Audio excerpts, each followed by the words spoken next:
ಅಂದರೆ ಒಟ್ಟಾರೆ ಹೇಳಬೇಕು ಅಂದರೆ ಠಾಣೆಗೆ ನಿಮ್ಗೆ ಏನೆಲ್ಲ ಕೇಸ್ಗಳು ಬರುತ್ತೆ, ಡ್ರಗ್ಸ್ ಮಾಫಿಯಾಯಿಂದ ಹಿಡಿದು ಅಣ್ಣ ತಂಗಿಗೆ ಹೊಡೆದ್ರು, ಯಾರನ್ನೋ ಕೊಲೆ ಮಾಡಿದ್ರು, ಈ ವಿಷಯಗಳು ಗಂಟ ಕೇಸ್ ಬರುತ್ತಲ್ಲ, ಎಲ್ಲ ಕೇಸಸ್ಸು ಸಹ ಅದ್ರ ಮೇಲೂ ಒಂದು ಫೀಲಿಂಗ್ಸ್ ಇರುತ್ತೆ.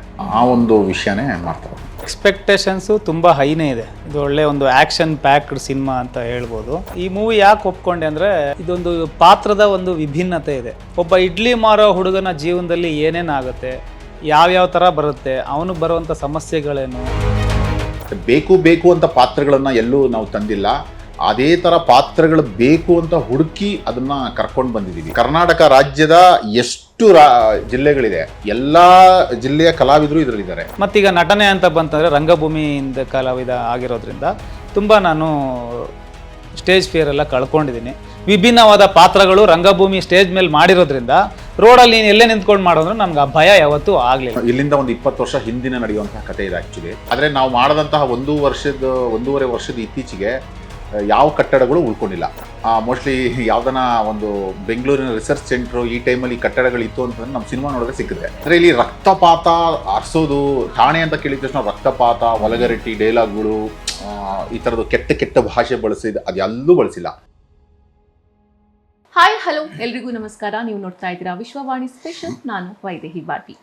ಕ್ರೈಮ್ ಮತ್ತೆ ಥ್ರಿಲ್ಲರ್ ಒಳಗೊಂಡಂತಹ ಚಿತ್ರ ಠಾಣೆ ಕೇರ್ ಆಫ್ ಶ್ರೀರಾಮ್ಪುರ. ಈ ಚಿತ್ರ ಹೊಸಬ್ರು ನಿರ್ಮಿಸಿರುವಂತಹ, ಹೊಸಬ್ರು ಮಾಡ್ತಾ ಇರುವಂತಹ ಒಂದು ಚಿತ್ರವಾಗಿದೆ. ತುಂಬಾನೇ ನಿರೀಕ್ಷೆಯನ್ನ ಇಟ್ಕೊಂಡಿದ್ದಾರೆ. ಈ ಚಿತ್ರದ ಹೀರೋ ಮತ್ತೆ ಡೈರೆಕ್ಟರ್ ನಮ್ಮ ಜೊತೆಗೆ ಇದ್ದಾರೆ. ಹೀರೋ ಪ್ರವೀಣ್ ಹಾಗೆ ಡೈರೆಕ್ಟರ್ ಭಗತ್ ಸರ್ ಇಬ್ರು ನಮ್ಮ ಜೊತೆ ಇದ್ದಾರೆ. ಏನಿದು ಸಿನಿಮಾ, ಏನೆಲ್ಲ ಆಗುತ್ತೆ, ಯಾರೆಲ್ಲ ಈ ಸಿನಿಮಾದಲ್ಲಿ ಪಾತ್ರ ಮಾಡ್ತಾ ಇದ್ದಾರೆ, ಎಷ್ಟು ನಿರೀಕ್ಷೆಯನ್ನ ಈ ಸಿನಿಮಾದ ಮೇಲೆ ಅವ್ರು ಇಟ್ಕೊಂಡಿದ್ದಾರೆ, ಪ್ರತಿಯೊಂದನ್ನು ಮಾತಾಡೋಣ. ಮೊದಲೇದಾಗಿ ಅವ್ರನ್ನ ಕಾರ್ಯಕ್ರಮಕ್ಕೆ ಸ್ವಾಗತಿಸೋಣ. ನಮಸ್ತೆ, ನೀವಿಬ್ರಿಗೂ ಸ್ವಾಗತ ನಮ್ಮ ಕಾರ್ಯಕ್ರಮಕ್ಕೆ. ಹೇಗಿದ್ದೀರಾ ಸರ್ ಇಬ್ರು? ಚೆನ್ನಾಗಿದೆ. ಎಷ್ಟು ಎಕ್ಸೈಟೆಡ್ ಆಗಿದ್ದೀರಾ, ಎಷ್ಟು ನರ್ವಸ್ ಆಗಿದ್ದೀರಾ? ಹೌದೌದು, ಸ್ವಲ್ಪ ಭಯನೇ ಇದೆ. ಮೇ 30ನೇ ತಾರೀಕು ಠಾಣೆ ಎಲ್ಲ ರಾಜ್ಯಾದ್ಯಂತ ಬಿಡುಗಡೆ ಆಗ್ತಾ ಇದೆ. ಒಂದಷ್ಟು ಭಯನೇ ಇದೆ.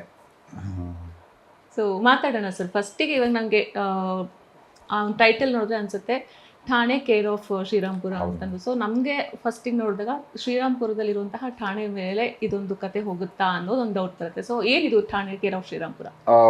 ಠಾಣೆ ಕನ್ನಡ ಪೊಲೀಸ್ ಸ್ಟೇಷನ್ನ ಇಂಗ್ಲೀಷಲ್ಲಿ, ಕನ್ನಡದಲ್ಲಿ ಠಾಣೆ ಅಂತ ಇದನ್ನು ಕರೀತಾರೆ. ಒಂದು ಸಬ್ ಟೈಟ್ಲ್ ಬಂದು ಶ್ರೀರಾಮ್ಪುರ ಅಂತ. ಹೌದು, ಒಂದಂದ್ರೆ ಒಂದು ಪೊಲೀಸ್ ಸ್ಟೇಷನು, ಒಂದು ಸುತ್ತಮುತ್ತ ಒಂದಷ್ಟು ಏರಿಯಾಗಳಿರುತ್ತೆ. ಇಲ್ಲಿ ಒಂದು ಭವಾನಿ ನಗರ, ಶ್ರೀರಾಮ್ಪುರ, ಈ ಥರ ಸಾಕಷ್ಟು ಏರಿಯಾಗಳಿದೆ. ಆ ಏರಿಯಾದಲ್ಲಿ ಆ ಸುತ್ತಮುತ್ತ ನಡೆಯುವಂತಹ ಕಥೆನೇ. ಬಟ್ ಅದು ಹೊರತುಪಡಿಸಿ ಬೇರೇನೂ ವಿಚಾರಗಳಿದೆ. ಅಂದರೆ ಪ್ರೀತಿ ಇದೆ, ಈ ಥರದ್ದು ಸಮಾಜದಲ್ಲಿ ಈ ಸದ್ಯದ ಪರಿಸ್ಥಿತಿಲಿ ಏನೇನು ಎದುರಿಸ್ತಾ ಇದ್ದಾರೆ, ಅಂದರೆ ಸಾಮಾನ್ಯ ಜನ, ಒಂದು ಮಕ್ಕಳು ಇಟ್ಕೊಂಡಿರೋ ತಂದೆ ತಾಯಿಂದ ಹಿಡಿದು ಬೆಳೆದಂತಹ ಮಕ್ಕಳವರೆಗೂ ಏನು ಒಂದು ಇದು ಬರ್ತಾ ಇದೆ, ಅದ್ರದ್ದೆಲ್ಲ ಒಂದು ಒಳಗೊಂಡಂತಹ ಸಿನಿಮಾ. ಅಂದರೆ ಒಟ್ಟಾರೆ ಹೇಳಬೇಕು ಅಂದರೆ ಠಾಣೆಗೆ ನಿಮ್ಗೆ ಏನೆಲ್ಲ ಕೇಸ್ಗಳು ಬರುತ್ತೆ. ಈಗ ಎಕ್ಸಾಂಪಲ್, ಡ್ರಗ್ಸ್ ಮಾಫಿಯಾಯಿಂದ ಹಿಡಿದು ಅಣ್ಣ ತಂಗಿಗೆ ಹೊಡೆದ್ರು, ಯಾರನ್ನೋ ಕೊಲೆ ಮಾಡಿದ್ರು, ಈ ವಿಷಯಗಳು ಗಂಟ ಕೇಸ್ ಬರುತ್ತಲ್ಲ, ಎಲ್ಲ ಕೇಸಸ್ಸು ಸಹ ಅದ್ರ ಮೇಲೂ ಒಂದು ಫೀಲಿಂಗ್ಸ್ ಇರುತ್ತೆ. ಸ್ವಲ್ಪ ಏನೋ ಒಂಚೂರು ಡ್ಯಾಮೇಜ್ ಆದಾಗ ಪೊಲೀಸ್ ಸ್ಟೇಷನ್ ಬರ್ತಾರೆ. ಆ ಒಂದು ವಿಷಯನೇ ಮಾಡ್ತಾರೆ. ಓಕೆ, ನೀವು ಕೂಡ ಹೀರೋ ಆಗಿ ಡೆಬ್ಯೂ ಸಿನಿಮಾ ಇದು ನಿಮಗೆ ಸ್ಪೆಷಲ್ ಅಂತಲೇ ಹೇಳ್ಬೋದು. ಸೊ ಎಷ್ಟು ಎಕ್ಸ್ಪೆಕ್ಟೇಷನ್ಸ್ ಇಟ್ಕೊಂಡಿದ್ದೀರಾ, ಹಾಗೆ ಈ ಮೂವಿನ ಹೇಗೆ ಒಪ್ಕೊಂಡ್ರಿ ನೀವು, ಅಪ್ರೋಚ್ ಯಾವ ಥರ ಆಯಿತು ನಿಮಗೆ ಅಂತ? ಅಂದರೆ ಎಕ್ಸ್ಪೆಕ್ಟೇಷನ್ಸು ತುಂಬ ಹೈನೇ ಇದೆ. ತುಂಬ ಇದು ಒಳ್ಳೆ ಒಂದು ಆ್ಯಕ್ಷನ್ ಪ್ಯಾಕ್ಡ್ ಸಿನಿಮಾ ಅಂತ ಹೇಳ್ಬೋದು. ಈ ಮೂವಿ ಯಾಕೆ ಒಪ್ಕೊಂಡೆ ಅಂದರೆ ಇದೊಂದು ಪಾತ್ರದ ಒಂದು ವಿಭಿನ್ನತೆ ಇದೆ. ಒಬ್ಬ ಇಡ್ಲಿ ಮಾರೋ ಹುಡುಗನ ಪಾತ್ರ ನಾನು ವಹಿಸ್ತಾ ಇರೋದು ಸಿನಿಮಾದಲ್ಲಿ. ಒಬ್ಬ ಇಡ್ಲಿ ಮಾರೋ ಹುಡುಗನ ಜೀವನದಲ್ಲಿ ಏನೇನಾಗುತ್ತೆ, ಯಾವ್ಯಾವ ಥರ ಬರುತ್ತೆ, ಅವನಿಗೆ ಬರುವಂಥ ಸಮಸ್ಯೆಗಳೇನು, ಅವನು ಜೀವನ ಮಾಡ್ತಿರೋ ಏರಿಯಾನೇ ಶ್ರೀರಾಮ್ಪುರ. ಆ ಶ್ರೀರಾಮ್ಪುರದಲ್ಲಿ ಅವ್ರ ಪಾಡಗೆ ಅವರು ಜೀವನ ಮಾಡ್ಕೊಂಡು ಹೋಗ್ತಾ ಇರ್ಬೇಕಾರೆ ಅವ್ರಿಗೇನೋ ಒಂದು ಎಕ್ಸ್ಟರ್ನಲ್ ಪ್ರೆಷರ್ ಬರುತ್ತೆ. ಅಲ್ಲಿನ ಜನ, ಕಾಳಿ ಅನ್ನೋ ಒಂದು ಪಾತ್ರ ನಾನು ವಹಿಸಿರೋದು, ಕಾಳಿ ಅಂತ ಹೆಸರು. ಅಲ್ಲಿ ಜನ ಆ ಕಾಳಿನ ತುಂಬ ಪ್ರೀತಿಸ್ತಾರೆ. ಯಾಕಂದರೆ ಅವನಿಗೆ ಆ ಬಾಂಧವ್ಯ, ಆ ರಿಲೇಷನ್ಶಿಪ್ಪು, ಆ ಏರಿಯಾ, ಆ ಜನ ಗೊತ್ತಲ್ಲ ನಿಮಗೆ. ಒಂದು ಸ್ಲಮ್ ಅಂದರೆ ಎಲ್ಲ ಈ ದೊಡ್ಡ ಮನೆಗಳು, ದೊಡ್ಡ ಏರಿಯಾ ಅಂದರೆ ಎಲ್ಲ ದೂರ ಇರ್ತಾರೆ. ಆದರೆ ಇದು ಸ್ಲಮ್ ಇರೋದ್ರಿಂದ ಎಲ್ಲ ಈಗ ಕರೆದ್ರೆ 100 ಜನ ಬಂದ್ಬಿಡ್ತಾರೆ. ಸೊ ಆ ಥರ ಒಂದು ಬಾಂಧವ್ಯತೆಯಲ್ಲಿ ನಡೆಯುವಂಥ ಸಿನಿಮಾ. ಸೊ ಹಾಗಾಗಿ ಒಬ್ಬ ಇಡ್ಲಿ ಮಾರುವಂಥ ಪಾತ್ರ ನನಗೆ ಯಾಕೋ ಒಂಥರ ವಿಭಿನ್ನತೆ ಅಂತ ಕಾಣಿಸ್ತು. ಯಾಕಂದರೆ ಇದುವರೆಗೂ ನಾನು ಕಂಡಾಗೆ ಇಡ್ಲಿ ಮಾರೋ ಪಾತ್ರ ಯಾರು ಮಾಡ್ದಂಗೆ ಇಲ್ಲ ಅಂತ ನಾನು ಕೇಳ್ಪಟ್ಟಿದ್ದೀನಿ. ಬಟ್ ಇದನ್ನು ಯಾಕೆ ನಾವು ಫ್ರೆಶ್ ಆಗಿ ಒಂದು ಹೊಸ ಪ್ರಯತ್ನ ಯಾಕೆ ಮಾಡಬಾರ್ದು ಅಂತ ಒಂದು ಪ್ರಯತ್ನ ಮಾಡಿದ್ವಿ. ಯಾಕಂದರೆ ಡ್ರೈವರ್ ಮಾಡಿದ್ದಾರೆ, ಆಟೋ ಡ್ರೈವರ್ ಮಾಡಿದ್ದಾರೆ, ಕ್ಯಾಬು ಏನೋ ಮಾಡ್ತಾರೆ.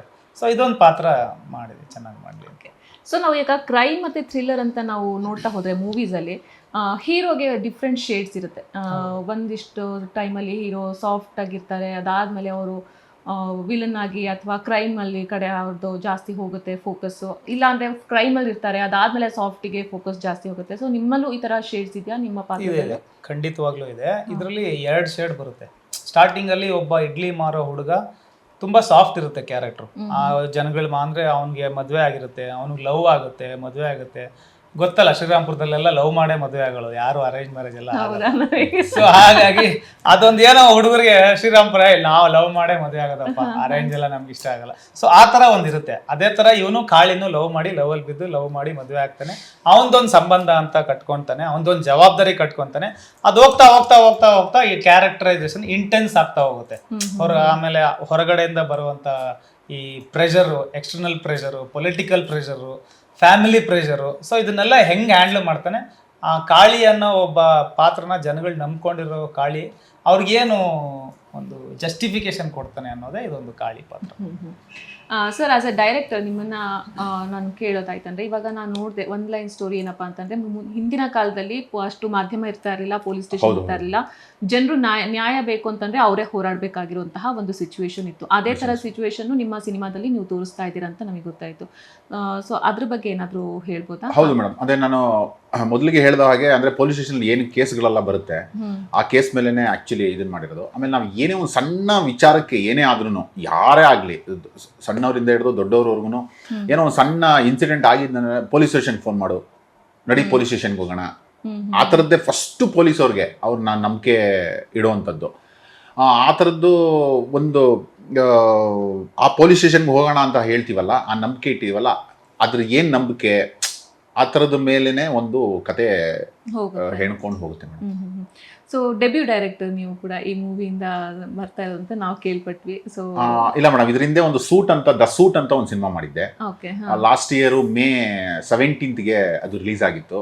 ಈ ಇಯರ್ 30 May 30 ನಮ್ದು ಠಾಣೆ ರಿಲೀಸ್ ಆಗ್ತಾ ಇದೆ. ಇದು 2ನೇ ಸಿನಿಮಾ ನಂದು. ಮೊದಲನೇ ಸಿನಿಮಾ ಅದೊಂದು ಎಕ್ಸ್ಪೆರಿಮೆಂಟ್ ಮೂವಿ, ಅದೊಂದು 62 ದಿನ ಅಷ್ಟು ಓಡಿತ್ತು. ಇದು ಫಸ್ಟ್ ಈಗ May 30 ಠಾಣೆ ರಿಲೀಸ್ ಆಗ್ತಾ ಇದೆ ಮೇಡಮ್, 2ನೇ ಸಿನಿಮಾ. ಸೊ ಹೊಸಬ್ರ ತಂಡ ನಿಮ್ಮ ಒಂದು ಸಿನಿಮಾದಲ್ಲಿ ತುಂಬಾ ಜನ ಹೊಸಬ್ರಿದ್ದಾರೆ. ಹೊಸಬ್ರನ್ನ ಇಟ್ಕೊಂಡು ಒಂದು ಸಿನಿಮಾ ಮಾಡೋದು ಅಂತಂದ್ರೆ ಅದು ರಿಸ್ಕ್ ಅಂತಾನೆ ಹೇಳ್ಬೋದು. ಸೊ ಇದನ್ನೆಲ್ಲ ನೀವು ಹೆಂಗ್ ಮ್ಯಾನೇಜ್ ಮಾಡಿದ್ರಿ, ಮತ್ತೆ ನಿಮ್ಮ ಆರ್ಟಿಸ್ಟ್ಗಳು ಯಾರ್ಯಾರು ಏನೇನು ಪಾತ್ರ ಮಾಡ್ತಾ ಇದ್ದಾರೆ, ಯಾರ್ಯಾರು ಇದ್ದಾರೆ ಈ ಮೂವಿಲಿ ಅಂತ?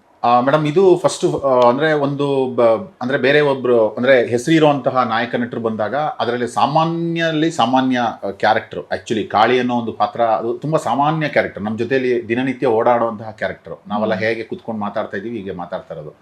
ಅದೇ ನಾವು ಸ್ವಲ್ಪ ಹೆಸರಿರೋರು ನಮ್ಮ ಜೊತೆ ಯಾರು ಕುತ್ಕೊಳ್ಳಲ್ಲ, ಇಲ್ಲಲ್ಲ, ಆ ಥರದ್ದೊಂದು ಪಾತ್ರ ಅದು ನೋಡೋಕ್ಕೆ ಜನಕ್ಕೆ ಒಂದು ರಿಯಾಲಿಟಿ ಬೇಕು ಅಂತಾನೆ ನಾವು ಆಕ್ಚುಲಿ ಈಗೆಲ್ಲ ನೋಡ್ತಾ ಇರೋ ಥರ ರಿಯಾಲಿಟಿ ಬೇಕು, ನ್ಯಾಚುರಲ್ ಇರಬೇಕು, ಆಮೇಲೆ ಆ ಸಿನಿಮಾ ನೋಡಿ ಅಂತ ತುಂಬ ಜನ ಕಮೆಂಟ್ಗಳಲ್ಲಿ ನಾನು ನೋಡಿದ್ದೀನಿ.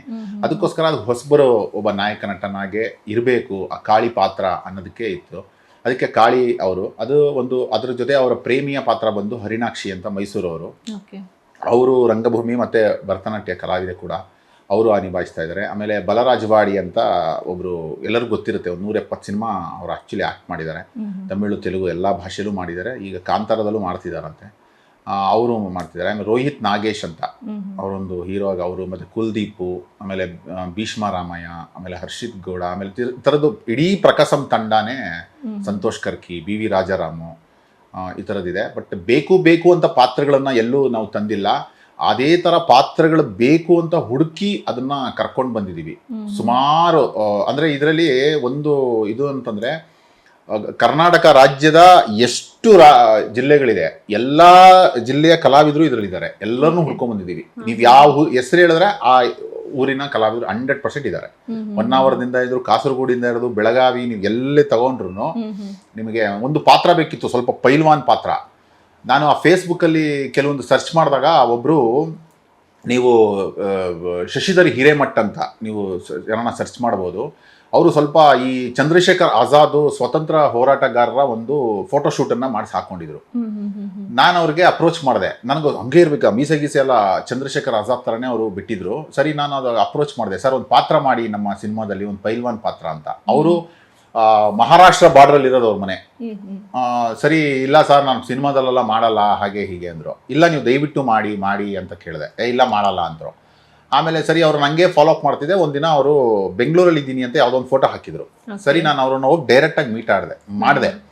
ಅಂದರೆ ಹೊಸಬರು ಒಂದು ಸಿನಿಮಾ ಮಾಡಬೇಕಾದ್ರೆ ಅವ್ರಿಗೊಂದು ಭಯ ಇದ್ದೇ ಇರುತ್ತೆ. ಅವ್ರು ಕರೆದು ರಿಹರ್ಸಲ್ ಮಾಡಿಸಿ ಆ ಥರದ್ದು ತುಂಬ ಇದರಲ್ಲಿ ನಡೆದಿದೆ. ಸಿನಿಮಾಗಳು ನೋಡಿದ್ರೆ ನಿಮ್ಗೆ ಗೊತ್ತಾಗುತ್ತೆ. ಅಂದರೆ ಪೈಲ್ವಾನ್ ಅಂದಿದ ತಕ್ಷಣ ನಮ್ಗೊಂದು ಕಲ್ಪನೆ ಬರುತ್ತಲ್ಲ. ಅಂದರೆ ಬೇರೆ ಯಾರನ್ನೋ ಕರ್ಕೊಂಡು ಪೈಲ್ವಾನ್ ಮಾಡಿಸಿಲ್ಲ, ಅವ್ನು ಪೈಲ್ವಾನ್ ಥರನೇ ಇರ್ತಾನೆ. ಇವಾಗ ಕಾಳಿನ ಹೇಗೆ ಒಂದು ಮೋಲ್ಡ್ ಮಾಡಿದೀವಿ, ಪ್ರತಿಯೊಂದು ಪಾತ್ರಗಳು ಹಾಗೆ ನಾವು ಮೋಲ್ಡ್ ಮಾಡಿಸಿದೀವಿ. ಓಕೆ, ಸೊ ನಿಮ್ಮ ಹತ್ರ ಬರೋದಾಯ್ತಂದ್ರೆ ಇವಾಗ 2006 ಇಂದ ನೀವು ಈ ಚಿತ್ರರಂಗದಲ್ಲಿ ಇದ್ದೀರಾ ಅಂತ ನಾವು ಕೇಳ್ಪಟ್ವಿ. ಸೊ ಅವಾಗಿಂದ ಹೀರೋ ಆಗ್ಬೇಕು ಅಂತ ಆಸೆ ಪಟ್ಟಂತವ್ರು ನೀವು. ಈ ಮೂವಿಯಿಂದ ಆ ಕನಸು ಈಡೇರ್ತಾ ಇದೆ. ಸೊ ಆ ಎಲ್ಲ ಸ್ಟ್ರಗಲ್ ನೋಡ್ತಾ ಹೋದ್ರೆ ಈ ಮೂವಿಲಿ ಹೀರೋ ಆಗಿದ್ದು ಹೇಗೆ ಅದನ್ನ ನೀವು ನೆನಪಿಸ್ಕೊಳ್ತೀರಾ? ಆ ಸ್ಟ್ರಗಲ್ಗಳನ್ನ ಈ ಮೂವಿ ಮುಖಾಂತರವಾಗಿ, ನಿಮ್ಮ ಆಕ್ಟಿಂಗ್ ಮುಖಾಂತರವಾಗಿ ಹೇಗೆ ತೋರಿಸ್ತಾ ಇದ್ದೀರಾ? ಅಂದರೆ ನೀವು ಕೇಳಿದ್ರಿ ಈಗ ಹೊಸಬ್ರನ್ನ ಇಟ್ಕೊಂಡು ನಿಮಗೆ ಸಿನಿಮಾ ಕಷ್ಟ ಆಗಲಿಲ್ವಾ ಅಂತ. ಚಿತ್ರರಂಗ ನಮ್ಗೇನು ಹೊಸದಲ್ಲ. ಆ ಮಾಡ್ತಾ ಇರೋ ಪಾತ್ರ ಲೀಡ್ ಆಗಿರ್ಬೋದು, ಆದ್ರೆ ಚಿತ್ರರಂಗದಲ್ಲಿ ವಿಭಿನ್ನವಾದ ಪಾತ್ರಗಳು, ಆ ಕ್ಯಾಮ್ರಾ ಫಿಯರ್ ಎಲ್ಲ ಹೋಗ್ಬಿಟ್ಟಿದೆ ನಮ್ಗೆ. ಈಗ ಫೈಟರ್ ಆಗಿ ಮಾಡ್ಬೇಕಾರೆ ಬೀಳು ಏಳು ಅದೆಲ್ಲ ನಮ್ಗೆ ಫೈಟಿಗೆ ಯೂಸ್ ಆಯ್ತು. ಒಬ್ಬ ಡ್ಯಾನ್ಸ್ ಪ್ರಾಕ್ಟೀಸ್ ಮಾಡ್ಬೇಕಾದ್ರೆ ನಮ್ಮ ಸಿನಿಮಾದಲ್ಲಿ ಏನು ಸಾಂಗ್ ಏನು ನಾವು ಕಾನ್ಸಂಟ್ರೇಟ್ ಮಾಡಿಲ್ಲ, ಜಸ್ಟ್ ಒಂದೆರಡು ಬಿಟ್ ಅಲ್ಲಲ್ಲಿ ಪ್ಲೇ ಆಗುತ್ತೆ. ಮತ್ತೀಗ ನಟನೆ ಅಂತ ಬಂತಂದ್ರೆ ರಂಗಭೂಮಿಯಿಂದ ಕಲಾವಿದ ಆಗಿರೋದ್ರಿಂದ ತುಂಬಾ ನಾನು ಸ್ಟೇಜ್ ಫಿಯರ್ ಎಲ್ಲ ಕಳ್ಕೊಂಡಿದ್ದೀನಿ. ವಿಭಿನ್ನವಾದ ಪಾತ್ರಗಳು ರಂಗಭೂಮಿ ಸ್ಟೇಜ್ ಮೇಲೆ ಮಾಡಿರೋದ್ರಿಂದ ರೋಡಲ್ಲಿ ನೀನು ಎಲ್ಲೇ ನಿಂತ್ಕೊಂಡು ಮಾಡಿದ್ರು ನಮ್ಗೆ ಆ ಭಯ ಯಾವತ್ತೂ ಆಗ್ಲಿಲ್ಲ. ಸೊ ಹಾಗಾಗಿ ಒಂದು ವಿಭಿನ್ನವಾಗಿ ಒಂದು ಚಿತ್ರ ಮೂಡ್ ಬಂದಿದೆ. ಆ ಪಾತ್ರಕ್ಕೂ ನಾನು ಹಂಗೆ ತಯಾರಿ ಮಾಡ್ಕೊಂಡು ಎಲ್ಲೂ ನನಗೆ ಭಯ ಅಂತ ಎಲ್ಲೂ ಅನ್ಸ್ಲಿಲ್ಲ. ಬಟ್ ಏನಂದ್ರೆ ಒಂದು ಡಿಫ್ರೆಂಟ್ ಪಾತ್ರ ಅಷ್ಟೇ. ಇದು ಒನ್ ಆಫ್ ದಿ ಪಾತ್ರ ತರನೇ ಮಾಡಿದೀನಿ. ಅದು ಲೀಡ್ ಅಂತ ಇವ್ರು ಹೆಸರಿಟ್ಟಿದ್ದಾರೆ, ಬಟ್ ಒನ್ ಆಫ್ ದಿ ಪಾತ್ರ. ಬಟ್ ಫೈಟ್ಗಳಿದೆ, ಒಂದು 5 ಫೈಟ್ ನಾನೇ ಮಾಡಿರೋದು.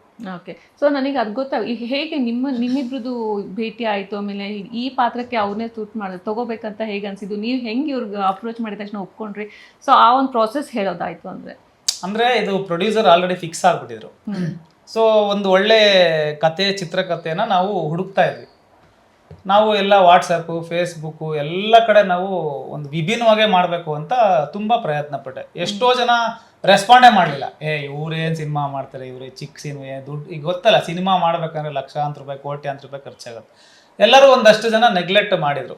ಸೊ ನಮ್ಮ ಸ್ನೇಹಿತರೊಬ್ರು ರಂಗಭೂಮಿ ಕಲಾವಿದರು ರವಿಚಂದ್ರ ಅಂತ ಒಬ್ರಿದ್ದಾರೆ. ಅವರು ಈ ಆ ಸಿನಿಮಾ ಅಸೋಸಿಯೇಟ್ ಡೈರೆಕ್ಟರ್. ಅವರು ಒಟ್ಟಿಗೆ ಕೆಲಸ ಮಾಡ್ತಿದ್ರಂತೆ. ಸೊ ಏನು ಮಾಡಿದ್ರೆ ಅವರು ಇವ್ರಿಗೆ ಹೇಳಿದ್ದಾರೆ, ಸರ್ ಈ ಥರ ನಮ್ಮ ಸ್ನೇಹಿತರು ಪ್ರವೀಣ್ ಅಂತ ಒಳ್ಳೆ ಚಿತ್ರಕಥೆ ಹುಡುಕ್ತಾ ಇದ್ದಾರೆ. ತುಂಬ ಕೇಳಿದೆ ನಾನು. ಸುಮಾರು ಒಂದು 15-20 ಸ್ಟೋರೀಸ್ ಕೇಳಿದೆ. ಒಂದು 20-25 ಜನ ಡೈರೆಕ್ಟರ್ಸ್ನ ಮೀಟ್ ಮಾಡಿದೆ. ಸೊ ಇವರು ಬಂದು ಹೇಳಿದಾಗ ಇವರ ಆ ಭಾಷೆ ಶುದ್ಧತೆ, ಆಮೇಲೆ ಪ್ರೆಸೆಂಟೇಷನ್ನು, ಆ ಇನ್ವಾಲ್ವ್ಮೆಂಟು, ನಿಮ್ಗೆ ಆ ಪಾತ್ರದೊಳಗಡೆ ನಿಮ್ಗೆ ಎಕ್ಸ್ಪ್ಲೈನ್ ಮಾಡೋದು, ಮತ್ತು ಆಮೇಲೆ ಆ ಇಡ್ಲಿ ಮಾರೋ ಹುಡುಗನ ಪಾತ್ರ ಅಂತ ಬಂದಾಗ ನನಗೊಂದು ವಿಭಿನ್ನತೆ ಅಂತ ಅನ್ನಿಸ್ತು. ಯಾಕಪ್ಪ ಇದು ಮಾಡಬಾರ್ದು ಅಂದ್ಬಿಟ್ಟು ಒಂದು ಅಲ್ಲಿಂದ ಒಂದು 4 ವರ್ಷದ ಜರ್ನಿ ಸ್ಟಾರ್ಟ್ ಆಯಿತು. ಎಷ್ಟು ದಿನ ಶೂಟಿಂಗ್ ಮಾಡಿದ್ರಿ, ಎಲ್ಲೆಲ್ಲಿ ಮಾಡಿದ್ರಿ ಸರ್? ಮೇಡಮ್ ಕಂಪ್ಲೀಟ್ ಬೆಂಗಳೂರಲ್ಲೇ ಮಾಡಿದ್ದೀವಿ. ಅಂದರೆ ಇಲ್ಲಿಂದ ಒಂದು 20 ವರ್ಷ ಹಿಂದಿನ ನಡೆಯುವಂತಹ ಕಥೆ ಇದೆ. ಆ್ಯಕ್ಚುಲಿ ಸ್ವಲ್ಪ ಹಳೆ ಕಟ್ಟಡಗಳು ಬೇಕಿತ್ತು. ಹಳೆ ಪೊಲೀಸ್ ಸ್ಟೇಷನ್ಗಳು, ಹಳೆ ಒಂದು ಟೆಂಟು, ಆಮೇಲೆ ಹಳೆ ಮನೆಗಳು. ಆಮೇಲೆ ಹಳೆ ಮನೆ ನಮಗೆ ಹೊರಗಡೆ ಸಿಕ್ಕಿದ್ರೆ ಹೊರಗಡೆ ಬೇರೆ ಥರ ಸಿಗೋದು, ಪೈಂಟಿಂಗ್ ಮಾಡಿಬಿಡಿರೋರು, ಈ ಥರದ್ದು ತುಂಬ ಹುಡುಕಿ ನಾವು ಮಾಡಿದ್ದೀವಿ. ಎಷ್ಟೋ ಜನಕ್ಕೆ ಗೊತ್ತಿಲ್ಲ. ಸಿನಿಮಾ ಆದಮೇಲೆ ಸಾಕಷ್ಟು ಜನ ಕೇಳ್ಬೋದು, ಇದು ಎಲ್ಲಿದೆ ಅಂತ. ಆ ಥರ ತುಂಬ ಹುಡುಕಿ ಮಾಡಿದ್ದೀವಿ. ಅಂದರೆ ತುಂಬ ಕ್ರಿಟಿಕಲ್ ಪರಿಸ್ಥಿತಿ ಅಂತಹ ಒಂದು ಜಾಗಗಳೆಲ್ಲ ಮಾಡಿದ್ದೀವಿ. ಗೋರಿಪಳ್ಯದಲ್ಲಿ ಸುಮಾರು ಒಂದು 18 ದಿನ ಆ ಥರ ಶೂಟಿಂಗ್ ಮಾಡಿದ್ದೀವಿ.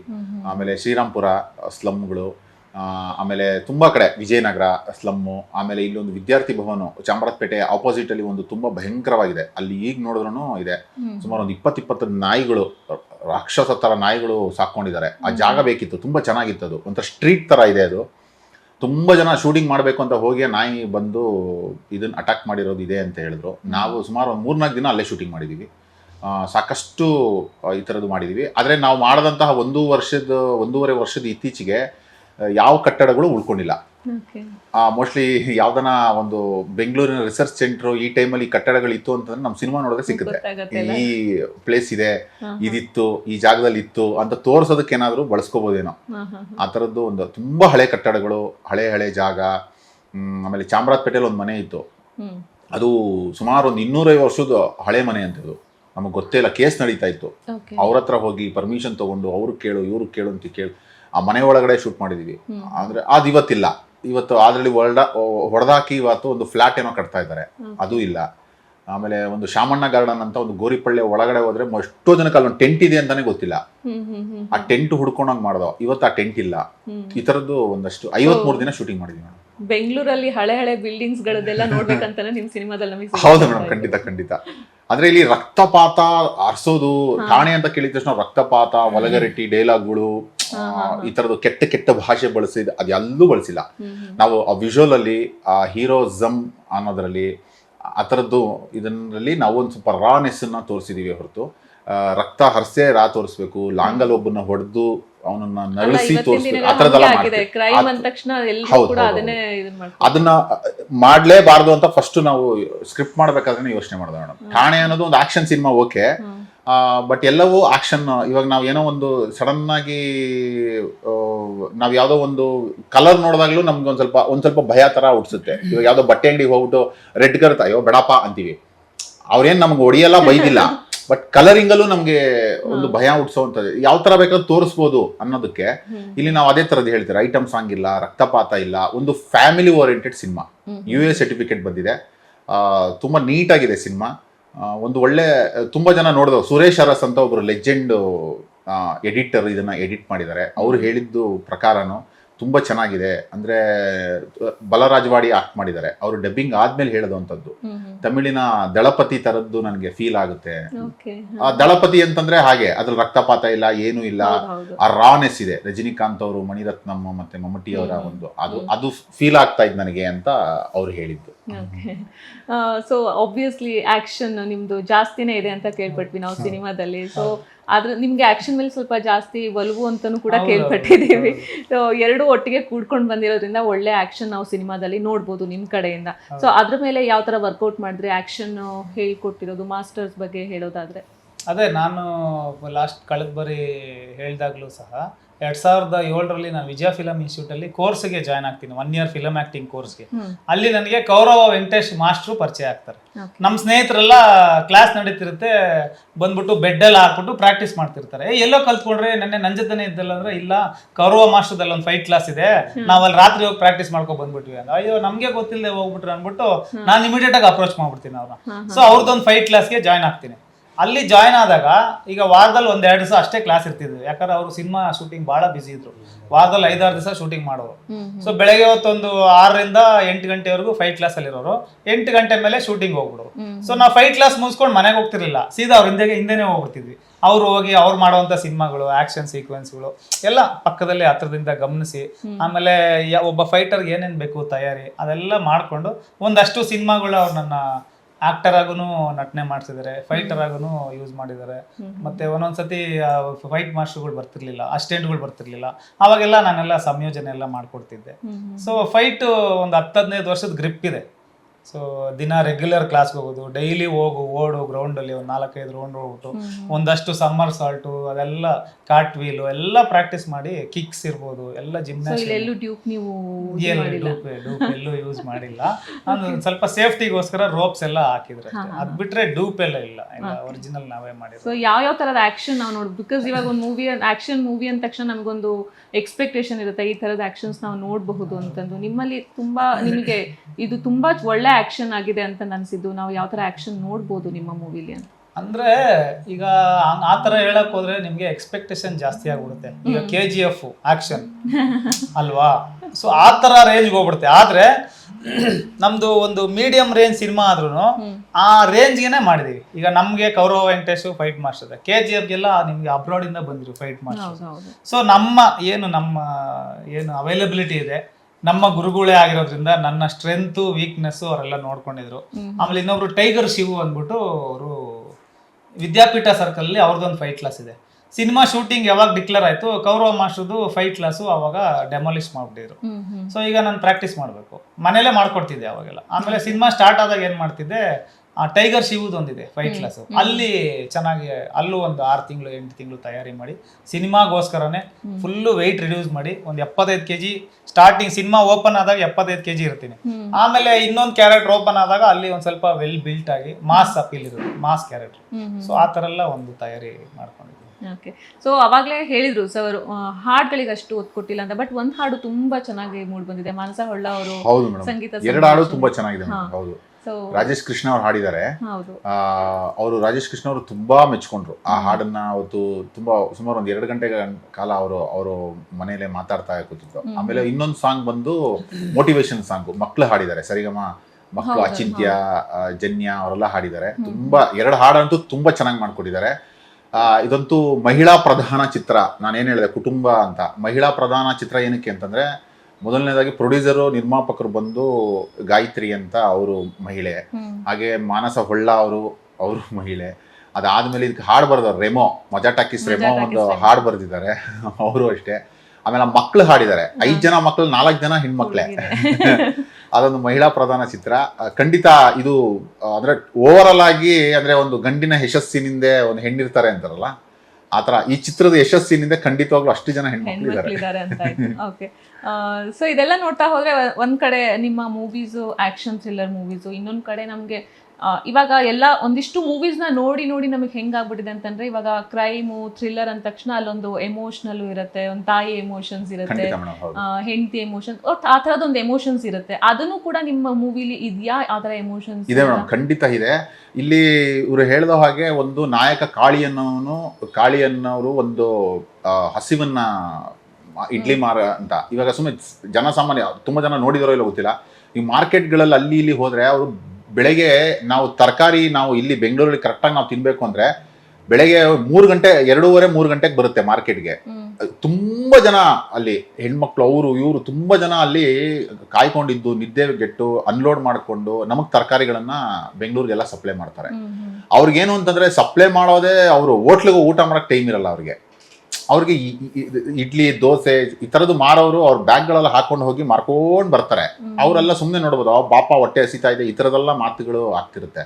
ಅದೇ ತರ ಅಲ್ಲಿ ಒಂದು ಹಸಿವನ್ನ ನೀಗಿಸುವಂತ ಏನು ಒಂದು ನಾಯಕನ ಪಾತ್ರ ಇದೆ. ಅದೇ ತರ ಪ್ರೀತಿಯ ಹಸಿವು ಸಾಕಷ್ಟು ಇದೆ. ಅಂದ್ರೆ ಈಗಿನ ಪ್ರೀತಿ ಬಗ್ಗೆ ಗೊತ್ತು, ಅಂದ್ರೆ ಬೇರೆ ಬೇರೆ ಎಷ್ಟು ಸೋಷಿಯಲ್ ಮೀಡಿಯಾ ಇದೆ ಅಷ್ಟಲ್ಲೂ ಲವ್ ನಡೀತಾ ಇರುತ್ತೆ. ಬಟ್ ಅದೆಲ್ಲ ಪ್ರೀತಿ. ಇದೊಂದು ಶ್ರೀದೇವಿ ಮತ್ತೆ ಒಂದು ಕಾಳಿಯ ಒಂದು ಮಧ್ಯದಲ್ಲಿ ಒಂದು ಪ್ರೀತಿ ಇದೆ. ಆಮೇಲೆ ಒಂದು ಅಣ್ಣ ತಂಗಿಯ ಒಂದು ತುಂಬಾ ಚೆನ್ನಾಗಿರೋ ಒಂದು ಬಾಂಧವ್ಯ ಇದೆ. ಅದಾದ್ಮೇಲೆ ಒಂದು ತಂದೆ ಮತ್ತು ಮಗಳ ಸಂಬಂಧ ಎಷ್ಟು ಬ್ಯೂಟಿಫುಲ್ ಆಗಿದೆ ಅಂತಂದ್ರೆ ಅದು ನೋಡಿದ್ರೆ ಗೊತ್ತಾಗುತ್ತೆ. ಸಂಬಂಧನೇ ಮುಖ್ಯ, ರಕ್ತ ಸಂಬಂಧನೇ ಮುಖ್ಯ ಅಲ್ಲ, ಹಾಗೆ ಒಂದು ಸಂಬಂಧಗಳಿರುತ್ತೆ ಅನ್ನೋದಕ್ಕೆ. ಅಂದ್ರೆ ಈಗಿನ ಇದರಲ್ಲಿ ಟ್ರೆಂಡಲ್ಲಿ ಸಂಬಂಧಗಳೇ ಸಾಯ್ತಾ ಇರ್ಬೇಕಾದ್ರೆ ಒಂದಷ್ಟು ಚೆನ್ನಾಗಿದೆ. ಅಂದ್ರೆ ನನ್ನ ಖುಷಿಗೆ ಅಂತ ಹೇಳ್ತಿಲ್ಲ, ನಾವು ಮಾಡಿದೀವಿ ಸಿನಿಮಾ ಅಂತ ಹೇಳ್ತಿಲ್ಲ. ಸಿನಿಮಾ ನೋಡಿದ್ರೆ ನಿಜವಾಗ್ಲೂ ಇಷ್ಟು ಇದೆ, ನಾನು ಯಾವುದನ್ನು ಅದನ್ನ ಸುಳ್ಳು ಹೇಳ್ತಿಲ್ಲ, ಖಂಡಿತವಾಗ್ಲೂ ಇದೆ. ಅದು ತುಂಬಾ ಚೆನ್ನಾಗಿ ಬ್ಯಾಕ್ ಗ್ರೌಂಡ್ ಸ್ಕೋರ್ ಅನ್ನ ಮಾಡ್ಕೊಟ್ಟಿದ್ದಾರೆ ಮಾನಸ ಹೊಳ್ಳ.